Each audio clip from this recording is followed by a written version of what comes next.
La sala d'exposicions del Fòrum Verger Balaguer de la Fundació Pinae, amb cura i gestió del Museu del Modernisme de Barcelona i de la Galeria d'Art Godsland, presenten una exposició sobre la visió femenina de la Belle Époque, plasmada amb obres de grans artistes. La mostra, sota el nom de París-Barcelona, la visió femenina de la Belle Époque, ofereix una nova visió de la relació entre les dues capitals a través d'una mirada en clau femenina i feminista. La inauguració de la mostra comptava amb la presentació de Gabriel Pinós, curador de l'exposició.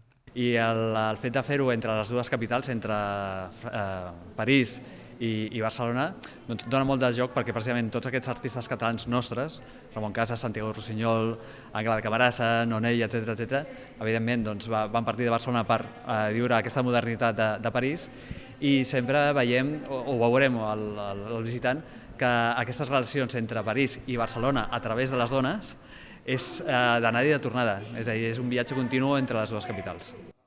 París va ser centre neuràlgic de la cultura i va acollir grans artistes, entre ells procedents de Barcelona. La mostra es complementa amb aportacions personals de la catalana Lola Anglada. La mostra reuneix una vintena d'obres de pintors com Lola Anglada, Ramon Casas, Santiago Rossinyol o Isidre Nonell, entre d'altres, i es pot visitar fins al dia 23 d'abril.